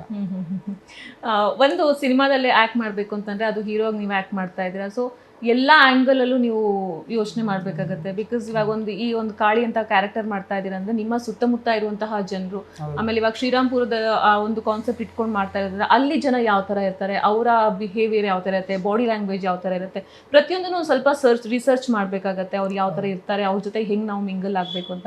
ಸೊ ಆ ಥರದ್ದು ನಿಮ್ಮ ಕ್ಯಾರೆಕ್ಟರ್ ವೈಸು ರಿಸರ್ಚ್ ಎಲ್ಲ ಯಾವ ಥರ ನಡೀತಾ ಇತ್ತು, ಹೇಗೆ ನೀವು ಅದನ್ನು ಆ್ಯಪ್ಟ್ ಮಾಡ್ಕೊಂಡ್ರಿ ನಿಮ್ಮ ಪಾತ್ರನ ಅಂತ? ಅದೇ ಇದು ಇಡ್ಲಿ ಮಾರೋ ಹುಡುಗನ ಪಾತ್ರ ಅಂತ ಇವ್ರು ಹೇಳಿದ್ರಲ್ವಾ. ಸೊ ಅವಾಗ ಏನು ಮಾಡಿದೆ, ನನ್ನ ತಲೆಯಲ್ಲಿ ಫಿಕ್ಸ್ ಆಗ್ಬಿಡ್ತು ನನ್ನ ಪಾತ್ರ ಇಷ್ಟೇ. ಸೊ ಈ ಸ್ಕ್ರಿಪ್ಟಿಂಗ್ ನಡೀತಾ ಇತ್ತು, ಅದೊಂದು 6-8 ತಿಂಗಳು ಟೈಮ್ ಇತ್ತು ನನಗೆ. ಸೊ ನಾನು ಎಲ್ಲೇ ಹೋದ್ರು ಆ ಇಡ್ಲಿ ಮಾರೋ ಹುಡುಗ ಹೆಂಗೆ ಅವ್ನ ಬಿಹೇವಿಯರ್, ಈಗ ರೈಲ್ವೆ ಸ್ಟೇಷನ್ಗೆ ಹೋಗ್ತೀವಿ, ಅಲ್ಲೊಬ್ಬ ಇಡ್ಲಿ ಮಾರ್ತಿರ್ತಾನೆ, ಅವ್ನ ಬಿಹೇವಿಯರ್ ಹೆಂಗೆ. ಮತ್ತೀಗ ಫಾರ್ ಎಕ್ಸಾಂಪಲ್ ಚೆನ್ನೈಗೆ ಏನಕ್ಕೋ ಹೋಗಿರ್ತೀವಿ ಕೆಲಸಕ್ಕೆ, ಅಲ್ಲಿ ರೈಲ್ವೆ ಸ್ಟೇಷನಲ್ಲಿ ಒಬ್ಬ ಇಡ್ಲಿ ಮಾರೋರು ಹೆಂಗೆ ಓಡಾಡ್ತಿರ್ತಾನೆ, ಅವರ ಒಂದು ಆ್ಯಟಿಟ್ಯೂಡ್ ಎಲ್ಲ ಗಮನಿಸ್ತಾ ಬಂದಿದ್ವಿ. ಈಗ ನಾವು ಅವಾಗ ಗಾಯತ್ರಿ ನಗರ ಸುಬ್ರಹ್ಮಣ್ಯ ನಗರದಲ್ಲೇ ನಾನು ಬೆಳೆದು ಬಂದಂತಾನೆ ಹುಡುಗ. ಗಾಯತ್ರಿ ನಗರ ಶ್ರೀರಾಮ್ಪುರದ ಪಕ್ಕನೇ ಶ್ರೀರಾಮ್ಪುರ. ನಾನು ಓದಿದ್ದು ಮಲ್ಲೇಶ್ವರಮಲ್ಲಿ. ನನಗೊಂದಷ್ಟು ಜನ ಸ್ನೇಹಿತರಿದ್ದಾರೆ ಶ್ರೀರಾಮ್ಪುರದಲ್ಲಿ, ಯಾಕಂದ್ರೆ ಅವ್ರನ್ನೆಲ್ಲ ಅವಾಗ ಭೇಟಿ ಮಾಡಕ್ ಹೋಗ್ತಿದ್ದೆ. ಸೊ ಅವಾಗ ಆ ಸ್ನೇಹಿತರನ್ನ ಹುಡ್ಕೊಂಡು ಹೋಗ್ತಿದ್ದೆ, ಅವ್ರ ಮನೆ ಹತ್ರ ಹೆಂಗಿದ್ರೆ ಹುಡುಗರು, ಜನ ಹೆಂಗೆ, ಆ ವಾತಾವರಣ ಏನು. ಸೊ ಅದೆಲ್ಲ ಒಂದು ಸ್ವಲ್ಪ ಗಮನಿಸ್ಕೊಂಡು ನಮ್ಮ ಬಾಡಿ ಲ್ಯಾಂಗ್ವೇಜ್ ಹೆಂಗ್ ಬೇಕೋ. ಅವಾಗ ತುಂಬಾ ದಪ್ಪ ಇದೆ, ನಾನು ಒಂದು 90 kg ಇದ್ದೆ ಅವಾಗ. ಪಾತ್ರಕ್ಕೋಸ್ಕರ ಏನ್ ಮಾಡಿದೆ, 75 kgಗೆ ರೆಡ್ಯೂಸ್ ಮಾಡಿದೆ. ಆಮೇಲೆ ಸ್ಟಾರ್ಟಿಂಗ್ ಸಿನಿಮಾ ಓಪನ್ ಆಗ್ತಿದ್ದಂಗೆ ಹಂಗಿರ್ತೀನಿ. ಆಮೇಲೆ ಈ ಸಿನಿಮಾ ಇಂಟರ್ವಲ್ ಆದ್ಮೇಲೆ ಒಂದು 85 kgs ಮತ್ತೆ ಬಿಲ್ಟ್ ಮಾಸು, ಸೊ ಆ ಥರ ಎಲ್ಲ ತಯಾರಿ ಮಾಡಿಕೊಂಡು ಅಲ್ಲಿ ಶ್ರೀರಾಮ್ಪುರಕ್ಕೆ ಹೊಂದುವಂಥ ಹೇರ್ ಸ್ಟೈಲ್ ಇರ್ಬೋದು, ಕಿವಿಲ್ ಓಲೆ ಇರ್ಬೋದು, ಇಲ್ಲ ನಮ್ಮ ಕಲರ್ ಇರ್ಬೋದು. ಸೊ ನೀವು ನೋಡಿದ್ರೆ ಹೇಳ್ಬಿಡ್ತೀರಿ ಇವ್ನು ಯಾರ ಶ್ರೀರಾಮ್ಪುರದಿಂದ ಬಂದಂಗೆ ಅವನೇ ರೌಡಿ ಥರ ಅವನೇ ಹಂಗೆ ಬರುತ್ತಲ್ಲ. ಸೊ ಆ ಪಾತ್ರಕ್ಕೆ ನಾವು ಸೂಟ್ ಆಗ್ತೀನೇನೋ ಅಂತ. ಈಗ ನಮ್ದು ಒಂಥರ ಸ್ಟೈಲ್ಗಳೆಲ್ಲ ಹಂಗೆ, ನಮ್ಮ ಫ್ರೆಂಡ್ಸ್ ಎಲ್ಲ ಶ್ರೀರಾಮ್ಪುರದಲ್ಲಿ ಇದಾರಲ್ಲ ಅವನ್ನೆಲ್ಲ ಗಮನಿಸ್ತಾ ಇರ್ತೀವಿ. ಅವ್ರು ಹಾಕೋ ಈಗ ಸಿನಿಮಾದಲ್ಲಿ ಅಬ್ಸರ್ವ್ ಮಾಡ್ಬೋದು, ನಾನು ಹಾಕಿರೋ ರಿಂಗು ಅದೊಂಥರ ಡಿಫ್ರೆಂಟ್ ಆಗಿದೆ, ಎಲ್ಲೂ ಸಿಗಲ್ಲ ಅದು, ಶ್ರೀರಾಮ್ಪುರದಲ್ಲಿ ಮಾತ್ರ ಸಿಗುತ್ತಾ. ಸೊ ಅಲ್ಲಿ ನಾನು ತಗೊಂಡು ಹಾಕೊಂಡ್ಬಿಟ್ಟಿದ್ದೆ. ಇವ್ರು ಹೇಳಿದ್ರು ತೆಗಿಲ್ಲ ಸರ್, ಚೇಂಜ್ ಮಾಡಲ್ಲ, ಬೇಡ ಅದೇ ಇರ್ಲಿ ಅಂತ. ಸೊ ಹಂಗಾಗಿ ಈ ಶ್ರೀರಾಮ್ಪುರದ್ದು ಕ್ಯಾರೆಕ್ಟರೈಸೇಷನ್ ನನ್ಗೊಂದ್ ಸ್ವಲ್ಪ ಫ್ರೆಂಡ್ಸ್ ಇರೋದ್ರಿಂದ ಅವ್ರನ್ನ ನೋಡಿ ಒಂದ್ ಸ್ವಲ್ಪ ಗಮನ. ಸರಿ, ಹಳೆ ಹೇಳಿದ್ರಿ ನೀವು ಒಂದ್ 20 ವರ್ಷದ ಹಿಂದಿನ ಕಾಲದ್ದು ಸಿನಿಮಾ ಅಂತಂದು. ಸೊ ನೀವು ಪಾತ್ರಗಳ ಜೊತೆಗೆ ಅಲ್ಲಿ ಹಿಂದ್ಗಡೆ ನಮ್ಗೆ ಏನು ಮನೆಗಳಾಗಿರಬಹುದು, ಹಾಗೆ ಆಗಿನ ಕಾಲದಲ್ಲಿ ನೀವು ಯೂಸ್ ಮಾಡ್ತಾ ಇದ್ರಲ್ಲ ಅದು ಎಕ್ವಿಪ್ಮೆಂಟ್ಸ್ ಆಗಿರ್ಬೋದು, ಏನೋ ಸಾಮಗ್ರಿಗಳಾಗಿ ಅವೆಲ್ಲವನ್ನೂ ತೋರಿಸ್ಬೇಕಾಗತ್ತೆ. ಒಂದೊಂದು ಪಾಯಿಂಟ್ ನೀವು ಅದನ್ನ ತಲೆಯಲ್ಲಿ ಇಟ್ಕೊಂಡು ಆ ಕಾಲದಲ್ಲಿ ಹೆಂಗಿತ್ತು ಅನ್ನೋದನ್ನೇ ತೋರಿಸ್ಬೇಕಾಗತ್ತೆ. ಸೊ ಇದೆಲ್ಲ ಯಾವ ತರ ಪ್ಲಾನ್ ಮಾಡ್ಕೊಂಡಿದ್ದೀರಾ ಅಂತ? ಅಂದ್ರೆ ಸ್ಟಾರ್ಟಿಂಗ್ ನಮ್ಗೆ ಸಿನಿಮಾ ಓಪನಿಂಗ್ ಅಂತೂ ತುಂಬಾ ಚಾಲೆಂಜು. ಯಾಕಂತಂದ್ರೆ ಅದು ಇನ್ನೂ ಹಳೇದ್ರಿಂದ ಶುರು ಆಗ್ತಿರುತ್ತೆ. ಅದು ಒಂದು ಹಳೇ ರೇಡಿಯೋ ಬೇಕಿತ್ತು ನಮ್ಗೆ. ಆ ಹಳೇ ರೇಡಿಯೋ ಹುಡುಕ್ತಿವಿ, ತುಂಬಾ ಕಡೆ ಹುಡುಕಿದೀವಿ. ಈ ಸಂಡೇ ಬಜಾರ್ ಎಲ್ಲ ಆಗುತ್ತೆ, ತುಂಬಾ ಕಡೆ ಹುಡುಕಿ ಒಂದು ರೇಡಿಯೋ, ಯಾವುದೇ ಒಂದು ಪ್ರಾಪರ್ಟಿ ಸಿಕ್ಬೇಕು ಅಂತಂದ್ರು ತುಂಬಾ ಹುಡುಕೋದು. ಆಮೇಲೆ ಒಂದು ಸ್ಲಮ್ ಅಲ್ಲಿ ಒಂದು ಜಾಗದಲ್ಲಿ ಒಂದು ಇಡ್ಲಿ ಅಂಗಡಿ ಸೆಟಪ್ ಆಗ್ಬೇಕಿತ್ತು. ನಾವು ಅದು ಏನೇ ಮಾಡಿದ್ರು ಸೆಟಪ್ ಆಗಲ್ಲ. ಯಾಕಂತಂದ್ರೆ ಸುಮ್ಮನೆ ಜನರಲ್ ಆಗಿ ಅನ್ಕೊಳ್ಳಿ, ಒಂದು ಫ್ಲಾಟ್ ಅಂದ್ರೆ ಒಂದು ಮನೆ ತೋರಿಸ್ಬಿಡ್ಬೋದು. ಇದು ಫ್ಲಾಟ್ ಔಟ್ ಸೈಡ್ ಒಂದು ಯಾವ್ದೋ ಒಂದು ಶಾರ್ಟ್ ತೋರಿಸ್ಬಿಟ್ಟು ಮುಗಿಸ್ಬೋದು. ಬಟ್ ಸ್ಲಮ್ಮು ಅಂತಂದ್ರೆ ನಿಮಗೆ ಪಕ್ಕ ಬಾಗ್ಲುಗಳು, ಮನೆಗಳು, ಜನ ಗಿಜಿ ಅಂತ ಇರ್ಬೇಕು. ಇದು ಹೇಗೆ ಅಲ್ಲೊಂದು ಅಂಗಡಿ ತೋರಿಸ್ಬೇಕು ಅಂತ. ನಾವಿಲ್ಲಿ ಗೋರಿಪಳ್ಳೆ ಒಳಗಡೆ ಒಂದು ತುಂಬಾ ಚೆನ್ನಾಗಿತ್ತು ಜಾಗ, ಅದು ಹೀಗಿತ್ತು ಅದು ಜಾಗ, ಮಧ್ಯದಲ್ಲಿ ಒಂದು ಅಂಗಡಿ ಇತ್ತು. ಈ ಅಂಗಡಿ ಮಾಡ್ಬೇಕು ಅನ್ನೋದು ಪ್ಲಾನ್. ಬಟ್ ಅಂತ ಗೋರಿಪಳ್ಳೆ ಜಾಗದಲ್ಲಿ ಯಂಗ್ ಕ್ಯಾಮ್ರಾ, ನೀವು ಒಂದ್ಸಲಿ ಕ್ಯಾಮ್ರಾ ಇಟ್ರೆ ಒಂದು 500 ಜನ ಬಂದು ಪ್ರಶ್ನೆ ಕೇಳ್ತಾರೆ. ಏನ್ ಸಿನಿಮಾ ಇದು, ಯಾಕೆ ಮಾಡ್ತಿದ್ದೀರಾ, ಏನ್ ಮಾಡ್ತಿದ್ದೀರಾ, ಅವ್ನ್ ಯಾಕೆ ಹಿಂಗ್ ನಗ್ತಾ ಇದ್ದಾನೆ, ಇವ್ನ್ ಯಾಕೆ ಹಿಂಗ್ ಬೀಳದ, ಇದು ಪ್ರಶ್ನೆ ಅವ್ರು ಆನ್ಸರ್ ಮಾಡೋದೇ ಸಮಸ್ಯೆ ಆಗೋದು. ಆಮೇಲೆ ಅವ್ರು ಕಂಟ್ರೋಲ್ ಮಾಡಕ್ಕಾಗಲ್ಲ. ಆಮೇಲೆ ನೀವು ಎಲ್ಲೇ ಪರ್ಮಿಷನ್ ತಗೊಂಡ್ರು ಅಲ್ಲಿ ಆಮೇಲೆ ಅವ್ರಿಗೆ ಏನಾದ್ರು ಸ್ವಲ್ಪ ಒಂದು ಚೂರು ನಾವೇನಾದ್ರು ಅಂದ್ಬಿಟ್ರೆ ಗಲಾಟೆನೆ ಶುರು ಆಗೋಗುತ್ತೆ. ಆ ಗಲಾಟೆಗೆ ನಮ್ದು ದೊಡ್ಡ ಹಣೆಪಟ್ಟಿ ಬರುತ್ತೆ. ಕೋಮು ಗಲಭೆಗೆ ಕಾರಣರಾದ ಸಿನಿಮಾ ತಂಡ ಅಂತ. ಆ ಥರದ್ದೆಲ್ಲ ಎಷ್ಟು ನಾವು ಮಾಡಿದೀವಿ ಅಂದ್ರೆ, ಯಾರು ಏನೇ ಬೈದ್ರು ಅವ್ರ ಹಿಂದೆ ನಿಂತ್ಕೊಂಡು ಬೈತಾ ಇರೋರು ನಮ್ಗೆ. ಕ್ಯಾಜಿ ಕರ್ರಾಯನೆ ಜೈ ಬೆರೆಸೆ ಕರ, ಆ ಥರದ್ದೆಲ್ಲ ಬೈಯೋರು ಅವ್ರ ಭಾಷೆಗಳಲ್ಲಿ. ನಾವು ಸುಮ್ಮನೆ ಆಯ್ತು ಅನ್ಕೊಂಡೆ ಸರಿ, ಏನು ಅನ್ನಂಗಿಲ್ಲ. ತಿರುಗು ಹಿಂಗ್ ನೋಡಂಗೂ ಇಲ್ಲ. ಒಂದ್ಸಲಿ ಯಾವ್ದೋ ಒಂದು ದೊಡ್ಡ ಒಂದು ಸುಟ್ಟೋಗಿರೋ ಒಂದು ಹೋಟ್ಲ್ ಇತ್ತು. ಅದು ಸುಟ್ಟೋಗಿರೋ ಅಂತಂದ್ರೆ ಎಲ್ಲ ಮಸಿ ಆಗೋಗಿತ್ತು ಇಡೀ ಹೋಟ್ಲು. ಅಲ್ಲೊಂದು ಶಾರ್ಟ್ ತೆಗಿಬೇಕಿತ್ತು. ಒಂದು ಸರಿ ಹೋಟ್ಲು ಚೆನ್ನಾಗಿದೆ ಅಂತ ಅವ್ನು ರಿಕ್ವೆಸ್ಟ್ ಮಾಡ್ಕೊಂಡು ಕೊಡ್ತಾನೆ ಇಲ್ಲ. ಅವರು ಏನ್ ತೆಗಿತಿದ್ರಾ ಎಲ್ಲ ಹೇಳಿ ನನಗೆ. ಅವ್ನು 1,000 ಪ್ರಶ್ನೆ, ನಾನು ಹಿಂಗೆಲ್ಲ ಹೇಳ್ದೆ, ಎಲ್ಲ ಆಯ್ತು, ಓಕೆ. ಅಲ್ಲಿ ಆರ್ಟಿಸ್ಟ್ನೆಲ್ಲ ಕೂರಿಸ್ರೆ ಎಲ್ಲ ಆಯ್ತು. ಅವ್ರು ಏನಂತಂದ್ರೆ ಯಾರೋ ಒಬ್ರು ಹಿಂದೆ ಏನೋ ಟೀ ಕುಡಿಯಾಗ ಈ ತರ ಅಂತ ಬೈತಾ ಇದ್ರು. ನಾನು ಸುಮ್ನೆ ಹಿಂಗ್ ತಿರುಗಿ ನೋಡಂಗೂ ಇಲ್ಲ, ಏನು ನೋಡ್ತಿ ಅನ್ನೋ ತರ ಮಾತಾಡ್ತಾರೆ. ಸುಮ್ಮನೆ ಇರ್ಬೇಕು, ಹಿಂಗ್ ಕೂತಿರ್ಬೇಕು ಅಷ್ಟೇ. ನಾವು ಗೊಂಬೆಗಳ ತರ ಹೋಗ್ಬೇಕು, ನಮ್ ಕೆಲಸ ಮುಗಿಸ್ಕೊಂಡ್ ಬರ್ಬೇಕು. ಈ ತರ ಪರಿಸ್ಥಿತಿಲಿ ಸಾಮಾನ್ಯ ಗೊತ್ತಿರುತ್ತೆ. ಹೆಸರು ಕೇಳಿದ ತಕ್ಷಣ ಗೋರಿಪಳ್ಳೆ ಶ್ರೀರಾಮ್ಪುರ ಅಂದಿದ ತಕ್ಷಣ ಅದೊಂದು ಇರುತ್ತೆ. ಆ ಥರದ್ದೊಂದು ತುಂಬಾ ಚಾಲೆಂಜಿಂಗ್. ಸಣ್ಣ ಲೊಕೇಶನ್ ಸಹ ತುಂಬಾ ಕಷ್ಟಪಟ್ಟು ಇದು ಮಾಡಿದೀವಿ.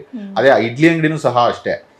ಈ ಕಡೆ ತಿರುಗಿಸಿದ್ರು ಜನ ನಿಂತಿರೋರು ನೋಡ್ಕೊಂಡು ಶೂಟಿಂಗು, ಹಿಂಗ್ ಕ್ಯಾಮ್ರಾ ತಿರುಗಿಸ್ ಜನ ನಿಂತಿರೋರು. ಪ್ರಶಾಂತ್ ಸಾಗರ್ ಅಂತ ಕ್ಯಾಮ್ರಾಮೆನ್ನು, ಅವರು ಪಾಪ ತುಂಬಾ ಅಂದ್ರೆ ನಮ್ಗೆ ನೋಡಿ, ನಾವು ಇಷ್ಟೇ ಮಾತಾಡ್ತಾ ಇದೀವಿ, ಬಟ್ ನಮ್ಗೆ ಇಷ್ಟು ಜಾಗ ಬೇಕು. ಕ್ಯಾಮ್ರಾ ಇಲ್ಲಿ ಇಟ್ಟಿದ್ದಾರೆ, ಇಬ್ರು ಲೈಟಿಂಗ್ ಅಲ್ಲಿದೆ, ಎಷ್ಟು ದೊಡ್ಡ ಸ್ಪೇಸ್ ಬೇಕು ನಮ್ಗೆ.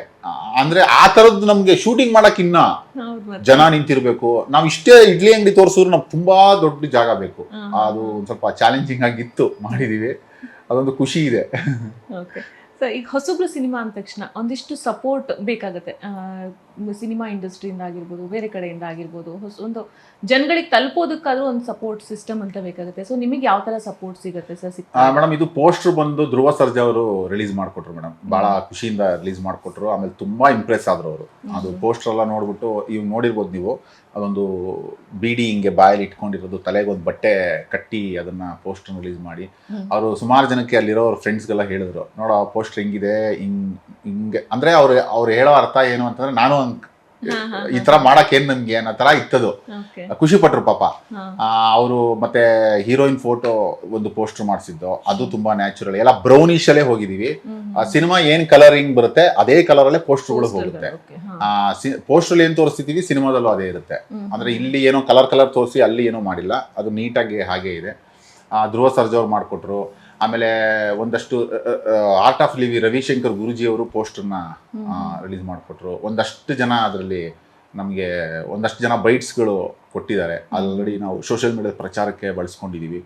ಸುಮಾರು ಬೇರೆ ಬೇರೆ ಕಡೆಯಿಂದ ನೀವು ಹೇಳಿದಾಗೆ ಹಾಡು, ಒಂದು ಮಕ್ಕಳು ಹಾಡಿರೋದು, ಜಪಾನ್ ಕನ್ನಡಿಗರು ಒಂದಷ್ಟು ಜನ ಅದರಲ್ಲಿ ವಿಶಸ್ಸನ್ನ ಹಾಕಿದ್ದಾರೆ. ನಾನು ಅದು ತುಂಬ ಶೇರ್ ಮಾಡಿದ್ದೀನಿ. ಒಂದು 3-4 ಜನ ಹಾಕಿದ್ದಾರೆ. ಹಾಡು ಚೆನ್ನಾಗಿದೆ, ಕೇಳಿ, ಸಿನಿಮಾ ನೋಡಿ, ಇಲ್ಲಿಗೆ ಬರುತ್ತಾ ಅಂತೆಲ್ಲ ಮೆಸೇಜ್ ಹಾಕಿದ್ದಾರೆ ನಮಗೆ. ಅಂದ್ರೆ ನಮ್ದೊಂದು ನೋಡೋಣ, ಸಾಧ್ಯವಾದ್ರೆ ಕನ್ನಡದವರು ನಮ್ಮ ಪ್ರೇಕ್ಷಕರು ಕೈ ಹಿಡಿದ್ರೆ ಖಂಡಿತ ಅಲ್ಲೂ ರಿಲೀಸ್ ಮಾಡೋಣ ಅನ್ನೋದೊಂದು ಆಸೆ ಇದೆ.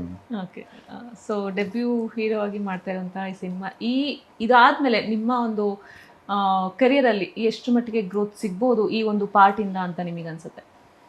ಅಂದರೆ ಸಿನಿಮಾದಲ್ಲಿ ಎಲ್ಲೂ ಎಲ್ಲ ಹೊಸೊಬ್ರು ಮಾಡಿದಾರೆ ಅಂತ ಎಲ್ಲೂ ಕಾಣಲ್ಲ. ಯಾಕಂದ್ರೆ ನಾನು 4-5 ಸರಿ ಸಿನಿಮಾ ನೋಡ್ಬಿಟ್ಟಿದ್ದೀನಿ. ಪ್ರತಿಯೊಂದು ಹಂತದಲ್ಲೂ ಸಿನಿಮಾ ನೋಡ್ತಾ ಇರ್ತೀವಿ. ಆಮೇಲೆ ನಾವು ಪ್ರತಿಯೊಂದು ಹಂತದಲ್ಲೂ ಯಾವುದೇ ಒಬ್ಬ ಟೆಕ್ನಿಷಿಯನ್ನನ್ನು ಕೇಳಿದಾಗ್ಲೂ ಅವ್ರು ಅದೇ ಹೇಳೋದು, ನೋಡಪ್ಪ ಸಿನಿಮಾದಲ್ಲಿ ಒಂದು ವಿಷಯ ಇದೆ, ನೀವೆಲ್ಲ ಹೊಸೊಬ್ರು ಮಾಡಿದಿರ, ಆದರೆ ಅದೆಲ್ಲೂ ಹೊಸೊಬ್ರು ಮಾಡಿರಿ ಅಂತ ಹೇಳೋಕ್ಕೇನೆ ಆಗಲ್ಲ. ಯಾಕಂದರೆ ಎಲ್ಲ ರಂಗಭೂಮಿ ಕಲಾವಿದರೆ. ನಮ್ಮ ಪ್ರದರ್ಶನ ಕಲಾ ಸಂಸ್ಥೆಯಿಂದ PD ಸತೀಶ್ ಚಂದ್ರ ಅವರು ಕಟ್ಟಿರುವಂಥ ಒಂದು ಪ್ರದರ್ಶನ ಕಲಾ ಸಂಸ್ಥೆಯಲ್ಲಿ ಅಲ್ಲಿ ನಾವೆಲ್ಲ ನಾಟಕ ಪ್ರಾಕ್ಟೀಸ್ ಮಾಡ್ತಾರೋ ಹುಡುಗರೆಲ್ಲ ಇವತ್ತು ಬಹುಬೇಡಿಕೆಯ ನಟರಾಗಿದ್ದಾರೆ. ನಿಮಗೆ ವಸಿಷ್ಠ ಸಿಂಹ ಇರ್ಬೋದು ಅವರು, ಆಮೇಲೆ ನಮ್ಮ ಋಷಿ ಆಪರೇಷನ್ ಅಲ್ಮೇಲಮ್ಮ, ನಿರಂಜನ್ ದೇಶಪಾಂಡೆ, ಸಂಚಾರಿ ವಿಜಯ್, ಅವರೆಲ್ಲ ನಾವೆಲ್ಲರೂ ಜೊತೆಗೆ ನಾಟಕ ಮಾಡ್ತಿದ್ದೆವು. ಒಂದು ಮಾರ್ಗೋಸ ಮಹಲ್ ಅಂತ ಒಂದು ನಾಟಕ ಮಾಡಿದ್ವಿ. ಅಲ್ಲಿ ನಾವೆಲ್ಲರೂ ಸೇರಿ ಅವರೆಲ್ಲ ಹೀರೋಗಳು ಮಾಡಿದ್ರು, ನಾನು ಅಲ್ಲಿ ಪೊಲೀಸ್ ಪಾತ್ರ ಮಾಡಿದೆ. ಸೊ ಹಂಗಾಗಿ ನಮಗೊಂದು ನಮ್ಮ ತಂಡದ ಸ್ಪೆಷಾಲಿಟಿ ಏನಂದ್ರೆ ಇಲ್ಲಿ ಚಿಕ್ಕದಾಗಿ ಸ್ಟಾರ್ಟ್ ಮಾಡಿ ಇವತ್ತೆಲ್ಲ ದೊಡ್ಡದಾಗಿ ಬೆಳೆದು ನಿಂತಿದ್ದಾರೆ. ಅವ್ರದ್ದೆಲ್ಲ ಒಂದು ಇನ್ಸ್ಪಿರೇಷನಲ್ ತಗೊಂಡು ನಾನು ಯಾಕೆ ಒಂದು ಪ್ರಯತ್ನ ಮಾಡಬಾರ್ದು ಅಂತ ಒಂದು ಚಿಕ್ಕದಾಗಿ ಪ್ರಯತ್ನ ಮಾಡಿದ್ದೀನಿ. ನಂದು ಏನಿದೆ 100% ಕೊಟ್ಟಿದ್ದೀನಿ. ಇನ್ನೇನಿದ್ರು ಪ್ರೇಕ್ಷಕ ಪ್ರಭುಗಳು ನಮಗೆ ಆಶೀರ್ವಾದ ಮಾಡಬೇಕಷ್ಟೇ. ನಮ್ಮೊಂದು ಸಣ್ಣ ಬಿಟ್ ನೋಡಿ ಇವರು ಪೊಲೀಸ್ ಆಫೀಸರ್, ಇವರು DV ರವಿಚಂದ್ರನ್ ಅವರು, ಅವ್ರ ಆಡಿಯೋ ಲಾಂಚ್ ಮಾಡಿಕೊಟ್ರು ಬಂದು. ರಿಷಿ ಹೀರೋ, ಇವ್ರಿಗೆ ಸ್ನೇಹಿತರು ಕೂಡ, ಅವರು ಬಂದಿದ್ರು. ಅದನ್ನ ಪೊಲೀಸ್ ಒಂದು 5 ಜನ ಪೊಲೀಸ್ ಆಫೀಸರ್ಗಳು, ಮೇನ್ ಪೊಲೀಸ್ ಆಫೀಸರ್ಗಳು, ಹರಿಪ್ರಸಾದ್, ಭಾನುಪ್ರಕಾಶ್, ಇವರೆಲ್ಲ ಅಂದ್ರೆ ಅವರೆಲ್ಲ ಒಂದು ಠಾಣೆ ಅಂದಿದ ತಕ್ಷಣನೇ ಅವ್ರಿಗೆ ಅವ್ರ ಫೀಲಿಂಗ್ಸ್ಗಳಿರುತ್ತೆ. ಪ್ರತಿಯೊಬ್ಬ ಪೊಲೀಸವ್ರಿಗೂ ಫೀಲಿಂಗ್ಸ್ ಇರುತ್ತೆ. ಠಾಣೆ ಅಂದಿದ ತಕ್ಷಣ ಫಸ್ಟ್ ಅವ್ರು ಹೋಗಿ ಜಾಯ್ನ್ ಆಗಿದ್ದ ಕೆಲಸಕ್ಕೆ ಬಿಟ್ಟು ಬಂದಿದ್ದು ಅದೆಲ್ಲ ಇರುತ್ತೆ. ಆ ಫೀಲಿಂಗ್ ಇಂದ ಅವ್ರಿಗೆ ಬರ್ತೀವಿ, ಯಾರು ಕೇಳಿದ್ರು ಬರ್ತೀವಿ ಅಂತಾನೆ ಬಂದು ಮಾಡಿಕೊಟ್ರು. ಸೊ ಇಷ್ಟು ವರ್ಷಗಳಲ್ಲಿ ನೀವು ಶೂಟಿಂಗ್ ಮಾಡ್ತೀರಾ, ನಿಮ್ಮ ಎಫರ್ಟ್ಸ್ ಹಾಕಿರ್ತೀರಾ, ಹಗಲು ರಾತ್ರಿ ಅಂದ್ರೆ ಶೂಟಿಂಗ್ ಮಾಡಿರ್ತೀರಾ, ದುಡ್ಡು ಸುರಿದಿರ್ತೀರಾ ಮೂವಿಗೆ. ಇದೆಲ್ಲವೂ ಔಟ್ಪುಟ್ ಬಂದಾಗ, ಒಂದು ಮೂವಿ ರಿಲೀಸ್ಗೆ ಅಂತ ಬಂದಾಗ ಎಲ್ಲವೂ ಪ್ರೇಕ್ಷಕರ ಮೇಲೆ. ಸೊ ನೀವೆಷ್ಟೇ ಕಷ್ಟಪಟ್ಟಿದ್ರು ಎಲ್ಲ ಪ್ರೇಕ್ಷಕರ ಮೇಲೆ ನಿಮ್ಮ ಸಿನಿಮಾ ಗೆಲ್ಸೋದು ಅವ್ರ ಕೈಯಲ್ಲಿರುತ್ತೆ. ಸೊ ಅವ್ರಿಗೇನು ಹೇಳಕ್ ಇಷ್ಟಪಡ್ತೀರಾ ನೀವು? ಖಂಡಿತ ಮೇಡಮ್, ಆಕ್ಚುಲಿ ನಿಮ್ಮ ಪ್ರಶ್ನೆನೇ ಒಂಥರ ತುಂಬಾ ಭಾವನಾತ್ಮಕ ವಿಷಯ ಅದು. ಆಕ್ಚುಲಿ ಹೌದು, ಅಂದ್ರೆ ತುಂಬಾ ಕಷ್ಟಪಟ್ಟಿರ್ತೀವಿ. ಆ ಟೈಮಲ್ಲಿ, ರಿಲೀಸ್ ಟೈಮಲ್ಲಿ ಒಂದು ಸ್ವಲ್ಪ ಇದಾಗೆ ಆಗುತ್ತೆ. ಅದೇನಂದ್ರೆ ಜನನೇ ಕೈ ಹಿಡಿಬೇಕಷ್ಟೇ. ಓಕೆ, ಸೊ ಎಷ್ಟು ಎಕ್ಸ್ಪೆಕ್ಟೇಷನ್ಸ್ ಇದೆ ನಿಮ್ಮ ಮೂವಿ ಬಗ್ಗೆ ಫೈನಲ್ ಆಗಿ? ಅಂದ್ರೆ ಇದು ಸಾಮಾನ್ಯ ಒಂದು ಸಿನಿಮಾ, ಅಂದ್ರೆ ಒಂದು ಸಣ್ಣ, ಎಲ್ಲರದು ಸುಮಾರು ಜನ ಕನಸುಗಳನ್ನ ಕಟ್ಕೊಂಡಿರೋರು, ಹೊಸ ಬಂದು ನನಗೇನೋ ಹೀಗೆ ಒಂದು ಸಣ್ಣ ಡೈಲಾಗ್ ಇದ್ರು ತುಂಬಾ ನೂರಾರು ಜನರುಗಳ ಕನಸು ಇದರಲ್ಲಿದೆ. ಒಳ್ಳೆ ಸಿನಿಮಾನ ನಮ್ಮ ಪ್ರೇಕ್ಷಕರು ಯಾವತ್ತೂ ಕೈ ಬಿಟ್ಟಿಲ್ಲ ಅನ್ನೋ ಒಂದು ದೊಡ್ಡ ಭರವಸೆ ಇದೆ. ಇದರಲ್ಲಿ ಒಂದು ಸಾಂಗಿನ ಮೊದಲ ಲೈನು ಸಹ ಭರವಸೆಯೇ ಬೆಳಕು ಅಂತ. ಆ ಒಂದು ಭರವಸೆಲೇ ಇದ್ದೀವಿ, ಖಂಡಿತ ಕೈ ಬಿಡಲ್ಲ. ಮೇ 30ನೇ ತಾರೀಕು ಸೋಷಿಯಲ್ ಮೀಡಿಯಾ ಅದು ಇದು ಕಮೆಂಟ್ಸು ಏನೇನೋ ನೋಡ್ಕೊಂಡು ಸಿನಿಮಾ ನೋಡಿದಿರ ಕಮೆಂಟ್ಸ್ ಮಾಡ್ತಾ ಇರ್ತಾರೆ ಕೆಲವರು. ದಯವಿಟ್ಟು ಅದಕ್ಕೆಲ್ಲ ನೀವು ಅವಕಾಶ ಕೊಡ್ದಿರಾ. ಮೇ 30ನೇ ತಾರೀಕು ಸಿನಿಮಾ ಥಿಯೇಟರ್ಗೆ ಬಂದು ಸಿನಿಮಾ ನೋಡಿ ಆಮೇಲೆ ಕಮೆಂಟ್ ಮಾಡಿ, ಖಂಡಿತ ನಾವು ಅದನ್ನು ಸ್ವೀಕರಿಸ್ತೀವಿ. ಅಂದರೆ ನೂರಾರು ಜನರು ಕನಸಿದೆ ಇಲ್ಲಿ, ಖಂಡಿತವಾಗ್ಲೂ ನೀವು ಅದಕ್ಕೆ ಒಂದು ಬೆಳಕು ತೋರಿಸ್ತೀರಾ ಅನ್ನೋದು ನಮ್ಮ ಒಂದು ಬಲವಾದ ಅಚಲವಾದ ನಂಬಿಕೆ. ಸೊ ನೀವು ಕೊನೆಯದಾಗಿ ಹೇಳೋದಾದ್ರೆ? ನಾನು ಕೊನೆಯದಾಗಿ ಹೇಳೋದು ಅಂದರೆ ಪ್ರೇಕ್ಷಕ ಪ್ರಭುಗಳು ಯಾವತ್ತೂ ಒಳ್ಳೆ ಸಿನಿಮಾಗಳನ್ನ ಬಿಟ್ಟಿಲ್ಲ. ಥಿಯೇಟ್ರಲ್ಲಿ ಮಿಸ್ ಮಾಡಿಕೊಂಡ್ರು OTTನಲ್ಲಾದರೂ ನೋಡ್ತಾರೆ. ಯಾಕೆ ಫಾರ್ ಎಕ್ಸಾಂಪಲ್ ನಾನೇ ಒಬ್ಬ ಆಡಿಯನ್ಸ್ ಆಗಿ ನಾನು ಏನೋ ಒಂದು ಬ್ಯುಸಿ ಸ್ಕೆಡ್ಯೂಲ್ ಇದ್ದಾಗ ಥಿಯೇಟ್ರಿಗೆ ಹೋಗಿ ಸಿನಿಮಾ ನೋಡೋಕ್ಕಾಗಿಲ್ಲ, ಆದರೆ ಅದನ್ನು ವೆಯ್ಟ್ ಮಾಡ್ತಾ ಇರ್ತೀನಿ. ಮೊನ್ನೆ ಕುತ್ಕೊಂಡು ZEE5ನಲ್ಲಿ ಮ್ಯಾಕ್ಸ್ ಸಿನಿಮಾ ನೋಡಿದೆ. ಯಾಕಂದರೆ ಸುದೀಪ್ ಸರ್ ಸಿನಿಮಾ, ಯಾವುದೂ ದೊಡ್ಡ ಸ್ಟಾರ್ಗಳ ಸಿನಿಮಾ ನಾವು ಬಿಡಲ್ಲ. ಸೊ ಆ ಥರ ಸಿನಿಮಾಗಳನ್ನ ಜನಗಳು ಯಾವತ್ತೂ ಬಿಡಲ್ಲ, ಕೈ ಬಿಡಲ್ಲ ಅನ್ನೋ ಒಂದು ನನ್ನ ಭರವಸೆ ಇದಿರೋದ್ರಿಂದ ಇದೊಂದು ಒಳ್ಳೆ ಸಿನಿಮಾನ ಜನ ಥಿಯೇಟ್ರಲ್ಲಿ ಮಿಸ್ ಮಾಡಿಕೊಂಡ್ರು ಎಲ್ಲೋ ಒಂದು ಕಡೆ ಒಟ್ಟಿನಲ್ಲಿ ನೋಡ್ತಾರೆ. ಇದೆಲ್ಲ ಒಂದು ಶ್ರಮ ಇದೆ, ಕಲಾವಿದರದು, ತಂತ್ರಜ್ಞರದು, ಮತ್ತು ನಿರ್ದೇಶಕರದು, ನಿರ್ಮಾಪಕರದು, ಎಲ್ಲರ ಒಂದು ಕನಸಿದೆ. ಸೊ ಆ ಕನಸಿಗೆ ಎಲ್ಲ ನಮ್ಮ ಪ್ರೇಕ್ಷಕ ಬಂಧುಗಳು ಕೈ ಹಿಡಿತಾರೆ ಅನ್ನೋ ಒಂದು ಭರವಸೆಯಿಂದ ನಾವು ಕಾಯ್ತಾ ಇದ್ದೀವಿ. ಇದೇ ಮೇ 30ನೇ ತಾರೀಕು ದಯವಿಟ್ಟು ಎಲ್ಲ ಬಂದು ಚಿತ್ರಮಂದಿರದಲ್ಲೇ ನಮ್ಮ ಸಿನಿಮಾ ವೀಕ್ಷಣೆ ಮಾಡಿ ನಮ್ಗೆ ಆಶೀರ್ವಾದ ಮಾಡಿ ಅಂತ ನಮಸ್ಕಾರ ಕೈ ಮುಗಿದು ಕೇಳ್ತೀನಿ. ಸೊ ಥಿಯೇಟರ್ಗೆ ಬಂದು ನೋಡ್ಲಿ ಜನ, ರಿಲೀಸ್ ಆಗಿ ಹೌದು. ಆಮೇಲೆ ಟಿವಿಲಿ ಬರೋ ತನ ವೇಟ್ ಮಾಡೋಣ ಅಂತ ನಾವು ಕೂಡ ಯಾಕಂದ್ರೆ ಥಿಯೇಟರ್ ಅಲ್ಲಿ ನಿಮಗೆ ಸಿಗೋ ಎಕ್ಸ್ಪೀರಿಯನ್ಸೇ ಬೇರೆ. ಅಲ್ಲಿ ಸೌಂಡ್ ಇರ್ಬೋದು, ಮನೇಲಿ ನೋಡ್ಬಿಡ್ತೀವಿ, ಮನೇಲಿ ಒಂದು ಸೀನ್ ನೋಡಿರ್ತೀವಿ, ಅಷ್ಟ್ರಲ್ಲಿ ಮಕ್ಳು ಬಂದಿರ್ತಾರೆ, ಇಲ್ಲ ನಮ್ಮ ಅಮ್ಮ ಬಂದಿರ್ತಾರೆ, ಇನ್ಯಾರೋ ಬಂದಿರ್ತಾರೆ, ನಾಯಿ ಬಂದಿರುತ್ತೆ, ಡಿಸ್ಟರ್ಬೆನ್ಸ್. ಪಾಸ್ ಮಾಡಿ ಮಾಡಿ ನೋಡೋದ್ಕಿಂತ ಫುಲ್ ಸ್ಟ್ರೆಚರ್ ಸಿನಿಮಾ ನೋಡಿದ್ರೆ ಮಜಾ ಇರುತ್ತೆ. Okay, thank you so much ಇಷ್ಟೊತ್ತು ನಮ್ಮ ಜೊತೆಗೆ ಮಾತಾಡೋದಕ್ಕೆ. Thank you. ಎಸ್, ಇದಾಗಿದೆ ಇವತ್ತಿನ ವಿಶೇಷ. ಹೋಪ್ಫುಲಿ ಈ ವಿಡಿಯೋ ನಿಮಗೆ ಇಷ್ಟವಾಗಿದೆ ಅಂತ ಭಾವಿಸ್ತೀನಿ. ಇಷ್ಟವಾಗಿದ್ರೆ ಲೈಕ್ ಮಾಡಿ, ಕಮೆಂಟ್ ಮಾಡಿ, ಮತ್ತೆ ಶೇರ್ ಮಾಡಿ. Thank you.